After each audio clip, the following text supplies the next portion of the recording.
What is up, guys? Wrestling Premiere is here. Finally, some WCW content. I've promised you guys this for months, and finally, here it is, some World Championship Wrestling content. I will also make some TNA content in the near future. I think my first video is going to be on when Kurt Angle debuted and took over the entire company. More unique content, something I never tried out before, like WCW. So yeah, something I really want to do. I want to diversify that content. I always say this. I sometimes do it, sometimes don't. So if you guys have any other series ideas, please comment down below. Like, who's better? That's one I made. The How Great, that is coming real soon. You guys could ask for someone like Ricky Steamboat, Randy Savage. Okay, the story of this one, just like an RKO, is out of nowhere. Why? Well, Goldberg was just some green ex-football player, and all of a sudden, he's one of the biggest things, scratch that, probably the biggest thing in WCW. The circumstances of this one will probably never happen, as Goldberg was at the right place at the very right time. Had this happened 3 years later, I don't think it would have been as good as it was in 1997. Goldberg's record of 173-0, or God knows how much it actually was, provided intrigue. Like, is he going to win that title? Is he going to lose tonight? This streak gave the fans a reason to tune into Monday Nitro. As for how the streak began, I'll get into that right now. But before I do, I got to provide some background as to how Goldberg made his way to World Championship Wrestling. As you may know, Bill Goldberg was a college football player. He was a defensive tackle for the Georgia Bulldogs at the University of Georgia. He even made it to the NFL. He was selected in the 11th round of the 1990 draft by the Los Angeles Rams. He didn't last that long with the team, and he was cut. He jumped around following this. He had a stint with 2 Sacramento football teams in the CFL and the WFL, I believe, before signing with the Atlanta Falcons. He lasted there for 2 years before once again finding himself cut. The new NFL team, the Carolina Panthers, signed him, but he didn't even play a single game for the team, and I believe he was injured throughout training. And once they got a hold of this, they cut him. So at this point, Goldberg's NFL dream was dashed, but there was definitely going to be a place for him due to his size. While training in an Atlanta gym in 1995, Bill Goldberg was approached by none other than Sting and Lex Luger. Here's what he had to say about this. And I quote, "Sting was the guy who changed my mind," said Goldberg. "He and Lex Luger used to own a gym called Main Event Fitness in Atlanta, and when I was with the Falcons, I used to work out there. I would have never imagined in a trillion years that I would have followed this path, but what made the decision realistic for me was the way Sting carried himself. When I met Sting and observed him leading his family, business, and social life, it was completely different than what I'd seen in the past. I thought, you know what, I can do this. So I bought thousands of dollars of old tapes trying to perfect moves that nobody had ever done before, and I saw something that I liked, then I changed it and make it my own." So that's where Goldberg got his unorthodox style of wrestling. So Goldberg took an interest in wrestling. He trained at the Power Plant, WCW Power Plant, and while he was training there, the company for some reason were impatient in allowing Bill to develop. Eric Bischoff saw Goldberg elicit a reaction from the crowd due to sheer charisma, and that was more than enough to bring him up to TV. It was a think about the rest later situation because Goldberg wasn't exactly able to perform 20-minute matches, let alone 10. He had 2 moves, and he was already on TV. Also, it should be noted that Bill Goldberg's ring name wasn't initially that. It was Bill Gold, which for some reason sounds like some WCW jobber's name in my head. Another thing to mention is that he had already debuted on WCW Saturday Night, although it wasn't televised, I believe. And lastly, he was trained by Dwayne Bruce. Before this video starts, I'd just like to deliver a message to our sponsor. This video is brought to you by Ridge Wallet. Honestly, this thing was so convenient for me. Unlike this old wallet that I had, this wallet is cluttered and so worn out. The Ridge Wallet is light and sleek, and you don't have to worry about it getting wrinkled up. It easily fits in my pocket, and unlike my old wallet, it can be organized very simply. I don't have to worry about the clutter of old receipts and stuff like that. It holds up to 12 cards. There's a little clip there to hold your cash. There's over 30 colors and styles such as the carbon fiber and burnt titanium. And if you're still skeptical about the quality of the wallet, check out their 30,000 5-star reviews. Oh, and if that wasn't enough, the wallet will come with a lifetime warranty, meaning you can buy a wallet and carry it for the rest of your life, and they'll let you test it for 45 days if you're still unsure about the quality. You'll get a full refund if you weren't satisfied. It's made with RFID blocking technology to protect you from some digital jabronis looking to steal. Get 10% off today with free worldwide shipping and return by going down to the link ridge.com/WP is here. That's ridge.com/WP is here, and use the code WP is here. Link is down below in the description. All right, let's get into the video. Okay, here we go. On the September 22nd, 1997 episode of Nitro, Hugh Morris faced a jobber by the name of Bill Goldberg. Now, anyone watching at the time most likely expected Morris to easily win this one, but that wasn't exactly what happened. Goldberg caught him off guard with a submission hold. Morris responded with a moonsault, which Goldberg shockingly kicked out of. The commentary team were shook, and then Goldberg started no-selling his offense. He did a backflip, and he responded with a power slam, and then he hit the jackhammer to win his first match. So basically, a huge upset on this episode of Nitro. Following the match, he was interviewed by Mean Gene, although I wouldn't really call it an interview. So basically, in his first match, he made a name for himself just like that. He was just a nobody, but with a kick out from Morris's moonsault and a victory, he certainly put his name on the map. Over the next couple of weeks, he faced the likes of the Barbarian. He went through him easily. Poor Scotty Riggs was demolished. Wrath was destroyed in record time, although that spear was a bit awkward. And right when the bell rang, he didn't even take off his helmet and his jacket in order to wrestle. At this point, Bill had yet to utter a single word, and whenever Mean Gene tried interviewing him to get a word out of him, it didn't work. But when he finally spoke, his first words were, "Who's next?" Then all of a sudden, Steve McMichael came out and he refused to flinch. Mongo refused to back down, and he wanted Goldberg to get out of the way.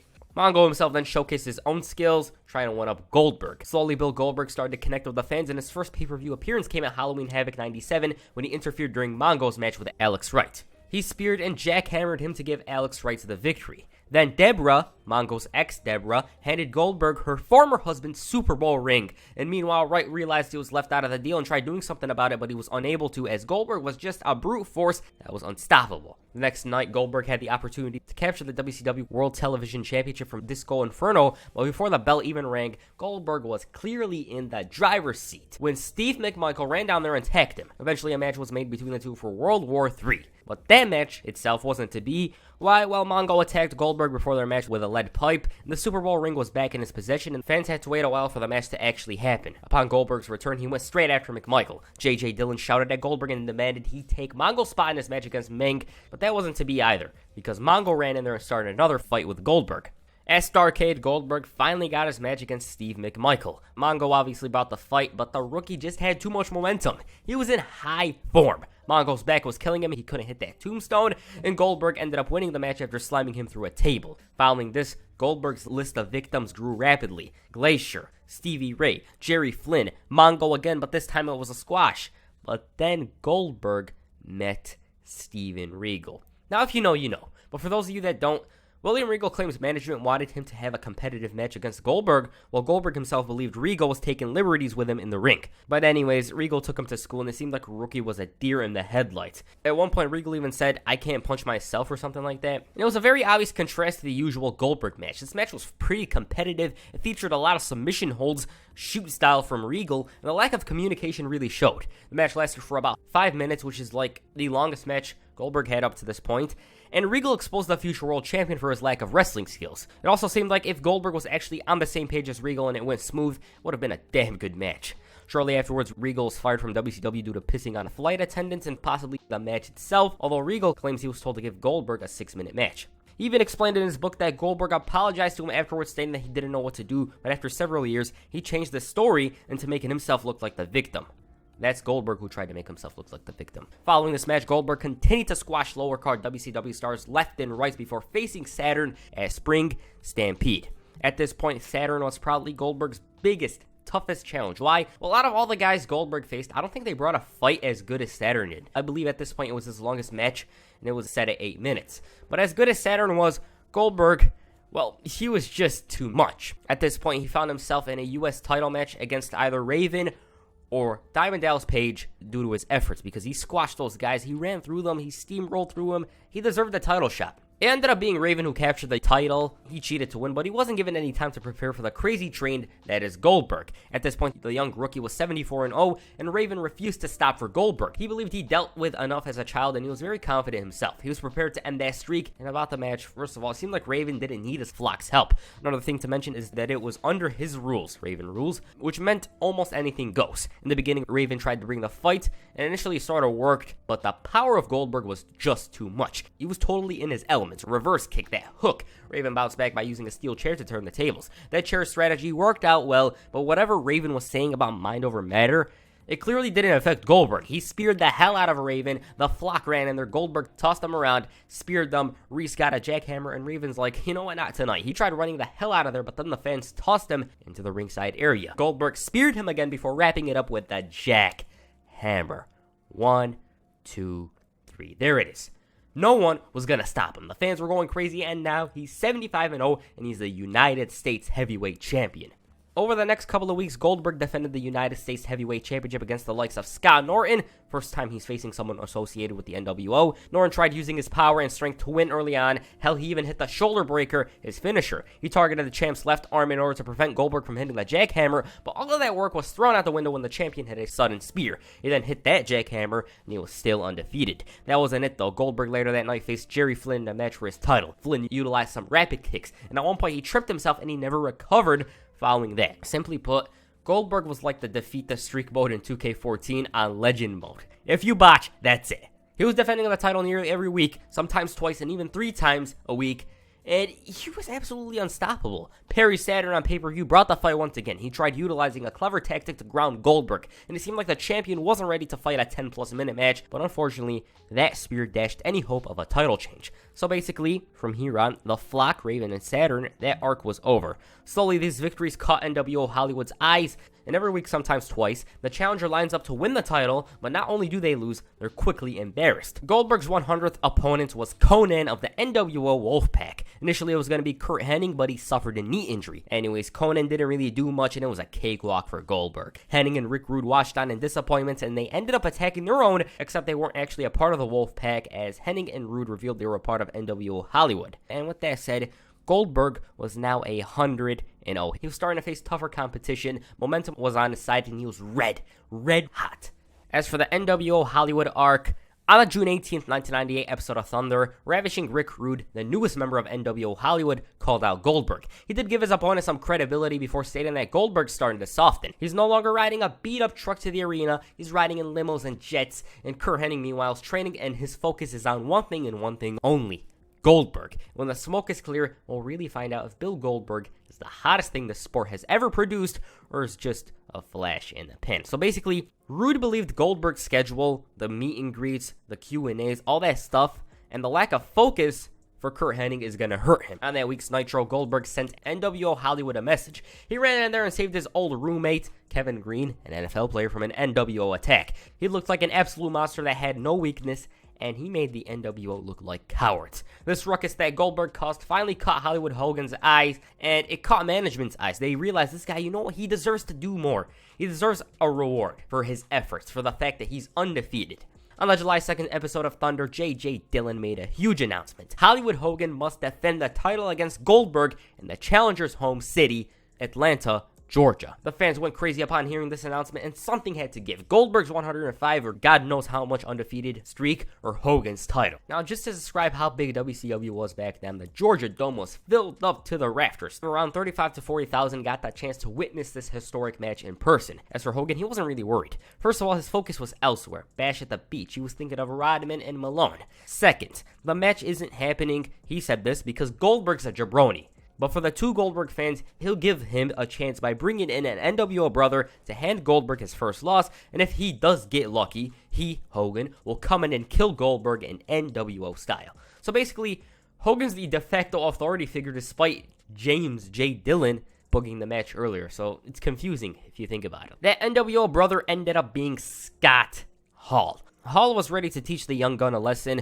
The problem is, Goldberg didn't want to be taught anything. This match alone could have possibly main evented a pay-per-view, and once again, it was a U.S. title match. In the beginning, Scott Hall tried feeling out the champion. He didn't really learn much. The guy simply put was a brute force. He tried utilizing mind games, but nothing was successful. Hall started to get frustrated, and everything he does is meaningless. Like every time he knocked down Goldberg, he got back up, until he hit that back body drop. The fans started chanting Goldberg, Goldberg loudly, and the challenger kept Goldberg grounded for a bit. Once he made his comeback, no one was going to stop him. At one point, Hall realized it wasn't as nice, so he called for the troops. The Disciple, Vincent, and Hennig walked down the aisle when DDP and Karl Malone came flying in with chairs. The champion grabbed Scott Hall only to find himself back on defense. But not for long, though, as he hit a sudden spear, a jackhammer, and that's all she wrote. So basically, Goldberg's proven himself. He went through one of the baddest NWO Hollywood has to offer, and all he has to do now is go through Hollywood himself. As for the main events, the fans, the commentary team, everyone was ready. Goldberg established his dominance initially. Hogan relied on dubious tactics, and from there, Hollywood was in control. He used the chair as a weapon on Goldberg. He hit 2 leg drops when all hell broke loose. First of all, Goldberg kicked out of those leg drops. Second, Hennig walked down to the ring to provide some assist when Karl Malone and DDP made the save. Unfortunately for Hogan, he turned his back against the challenger, and once he turned, boom, spear. All that was left was the finish, the jackhammer. 1, 2, 3. The fans went crazy, and never before in modern wrestling, like from the 90s at all, has someone dominated the competition in their rookie year, lose 0 times, and win 2 titles in the process of doing so. Goldberg, simply put, was a made man due to Hollywood Hogan. The whole story made him look legit. First of all, he beat Scott Hall. Then he made easy work of Hogan, all within the span of 1 hour. Sure, he was distracted in a way, but that doesn't discredit this monumental title victory. And at this point, he was on top of the world. No one was going to stop him. Now, this episode of Nitro drew a 4.8 rating over Raw's 4.0, and it was all about the bragging rights at this point. Problem is, they could have made way more cash had it been on pay-per-view. WCW wanted to win the rating that night, and they were more short-term focused rather than long-term. That's what kind of hurt the company. Like, this match belonged on a pay-per-view, simply put. But they didn't want to do that. They wanted the win for one night. That's all. They could have made more money, though. Now that Goldberg was the champ, he was the most fighting champion. Every time he fought, it was for the gold. Also, he eventually relinquished the U.S. title. His first challenge was against Kurt Hennig at Bash at the Beach. For all that training Hennig went through, it didn't help at all. Sure, he targeted the knee, he hit the Hennigplex, but nothing was going to stop the champ. Many guys had their effective tactics. Those tactics work on just about anyone except Goldberg. Fortunately for Hennig, he received a second shot at Goldberg. Unfortunately for him, he lost in a minute. The champion continued to demolish everyone in front of him. He won a battle royal featuring both NWO Hollywood and Wolfpack, and it wasn't until the September 14th, 1998 episode of Nitro that he faced his toughest challenge yet,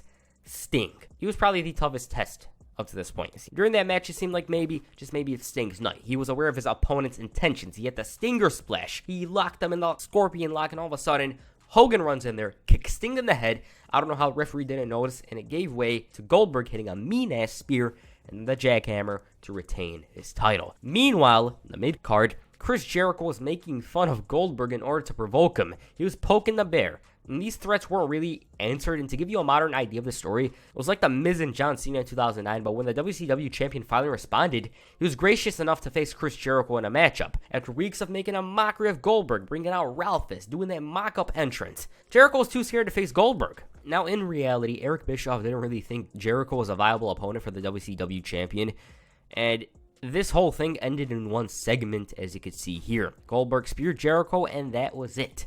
As for his next challenger, it was Diamond Dallas Page. DDP at this point was pretty over, and that might be an understatement in itself. Many believe that he was the perfect choice to end Goldberg's record and win that title. Now, the match at Halloween Havoc, it's very well received. DDP worked his ass off in order to have a good match with Goldberg, and I believe up to this point, it was the longest Goldberg match ever. The master of the Diamond Cutter struggled in the beginning. He realized Goldberg was too tough to just hit a Diamond Cutter on early. The champion was dominant initially, but the challenger hit one move at a time, and this tactic was very effective. He tried wearing down Goldberg. He locked him in holds, but the champ was reliant on power moves as expected. Unfortunately for him, though, the post once again harmed him, but he was there to bounce back with a spear. But Goldberg couldn't go for the cover. Why? Well, his shoulder was hurting and the spear did him no favors. The crowd was starting to get into it, and the champ was unable to hit the jackhammer, and DDP responded with the Diamond Cutter. The fans went nuts, realizing that it just might happen. Bobby Heenan himself believed it was gonna happen, but then Goldberg kicked out. Unfortunately, though, for Page, he found himself in jackhammer position, and that was all. The commentary team then stated that the champion is now 155-0, which honestly sounds so ridiculous, but the match itself, Goldberg's best up to that point. It seemed like Dallas Page was playing to Goldberg's strengths rather than his weaknesses, and that's what makes it so good. Following the match, the champion and the challenger showed respect to one another, but for those that were watching this pay-per-view, they were treated to Tony Schiavone, shouting, "Fans, we're out of time." Now, the reason why is because many pay-per-view feeds cut off at the 3-hour mark. This pay-per-view lasted a bit longer, hence the cut. So in order to compensate, WCW offered a refund for those that asked, and the match was broadcasted the next night on Nitro. Regardless of the issues, this was one of DDP's best matches ever. Goldberg, it was probably his best match up to that point, and it's probably the best WCW match from 1998, once again, subjective keyword. In an interview a couple of months ago, link is down below, Diamond Dallas Page discussed the match he had with Bill Goldberg, and I quote, "The only thing that would have made that great match even better was if he took that Diamond Cutter and lost. It's probably his best match, but he should have lost to me that night. That's how he should have went down, which would have blown me up even farther and would have given him that little chink in the armor. He could have even won the belts back that next night on Nitro." So following this match, Kevin Nash managed to win the World War III to receive a WCW AEW World Heavyweight Championship match against Goldberg, or whoever the champion was at Starrcade. Heading into the event, both men were impatient and facing off. Nash tried showing he's like Goldberg. He ended Wrath's undefeated streak, and meanwhile Goldberg faced the Giant. He took a chokeslam during that match and managed to kick out, which shocked everyone. As expected, he steamrolled through the Giant in extravagant fashion. All of a sudden, Bam Bam Bigelow ran in there and brawled with Goldberg. Nash then came out and reignited in an already settled situation. Also, side note, if you look back, the match was being built up for a couple of months. The match was teased from like August, I believe. Those two had a couple of stare downs. I believe at one point Goldberg even speared Nash after thinking he was attacked by him. He wasn't. And the story of this one was basically the good guy versus the anti-hero, I guess. The fans thought Nash was pretty cool as he was the leader of Wolfpack, and Goldberg was the guy who's proven time and time again that he's the real deal. Now, about the match at Starrcade, it was memorable. Not for the action itself, obviously. Goldberg at this point was 173-0, and the match itself, it wasn't bad, but it featured a bunch of interferences. Disco Inferno, trying to get himself into the Wolfpack, interfered, and he got his ass kicked. Bam Bam ran in there, he got thrown out, and to top it all off, freaking Scott Hall with a stun gun, a taser, uses it on Goldberg. The fans went crazy, realizing that it might be it. Kevin Nash, unaware of what went on, at least that's what it looked like to me, hits the jackknife powerbomb. 1, 2, 3. The streak is over. It's funny to think that a damn cattle prod ends everything. Like, who would have thought that? Now, this finish to many was anticlimactic. I will say, though, that Goldberg was too tough, so they had to resort to a taser to end the streak. Was it a good ending? I don't think so. Looking at the result, though, many believed Nash was the outright wrong choice. In my opinion, and this ain't my era of wrestling, I feel Nash was a viable contender to end the streak. Why? He was as big as Goldberg. He was smart. He could go toe-to-toe with Goldberg. That's what I'm trying to say. The problem people have with this is the fact that many believe Nash booked himself to win the match and the aftermath. Was he the best choice? Maybe not. I think Diamond Dallas Page or Booker T were the best to eventually do it. The streak in the title reign was going to have to end eventually. Now, Goldberg believes Nash booked himself to win, while the latter denies it, stating that he began booking a couple of weeks later. What I believe was the case was Nash and a couple of others managed to convince Bischoff to go through with it. And that's what I think. As for Eric Bischoff, here's what he had to say in an interview a couple of years ago, and I quote, "No one on the roster had more believability than Kevin Nash to defeat Bill Goldberg. So I wouldn't change that," said Bischoff. The story arc would then see Goldberg systematically destroy the NWO and reclaim the world title. That was the story, and that gave Bill Goldberg motivation and a cause. Necessity is the mother of all invention, and Bill's lack of experience necessitated that he went out there and eat everybody that he went into the ring with. And it worked, noted Bischoff. Now, that also created a challenge. At the beginning, Bill could run through part of the roster, but that grew more difficult when he moved his way up to the roster. Bill was then wrestling at the top of the card, so that became much more challenging. See, that's what Bischoff had to say. I agree with him. Like, Bill Goldberg, the streak thing, he had to plow through everyone in order to hide, to mask his limitations in the ring. Eventually, it was going to have to end at some point. Was Nash the right decision? Conflicting.